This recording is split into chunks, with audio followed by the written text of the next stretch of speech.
In the second part of Nioh, when you reach the end of the village area, you must face off against the Onryoki boss. This video will cover how to defeat the Onryoki boss battle, so you can save your elixirs and move on to the real meat of the game.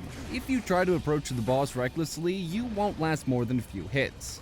In fact, the boss can kill most players in 2 attacks if you're not prepared. At the beginning of the boss battle, you'll have to avoid 2 giant iron balls attached to chains on the boss's arms. If you move within range of the iron balls, the boss will wind up and toss one of the balls at you or possibly attack you with both iron balls at once. Ideally, you want the boss to attack with a single iron ball. Pay close attention to which iron ball the boss is about to attack with, and move to the opposite side while still remaining in front of the boss. For example, if the Onryoki attacks from the left, move to the right but stay in front of the boss. This allows you to attack multiple times while he swings and misses with the iron ball. If the boss attacks with both iron balls at once, dodge to either side, then move back as soon as the iron balls hit the ground. When you're close to the boss, it will prompt a spinning attack that inflicts a moderate amount of damage. You can avoid this spinning attack more often than not. It is important to avoid standing behind the boss. This will cause the boss to quickly spin around and attack.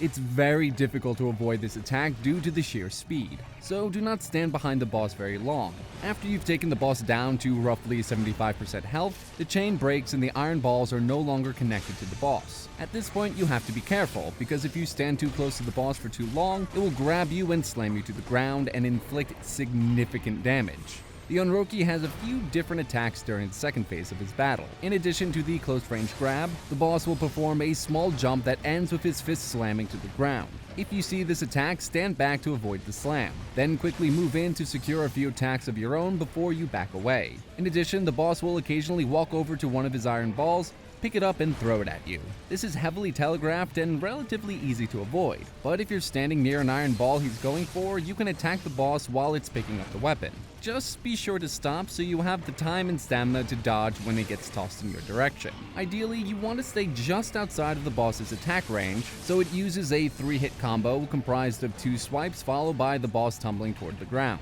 This covers a decent amount of range, so be ready to move to either side to get out of the boss's path. As soon as it hits the ground, move in and pummel it with several attacks. You have a decent amount of time to really inflict big damage before it stands back up, and in no time the Onryoki should fall down to the ground for good. That's it for this guide. If you enjoyed what you saw, be sure to like and subscribe. Also be sure to check our description for more Nioh content, and for more guides like this, be sure to head over to primagames.com.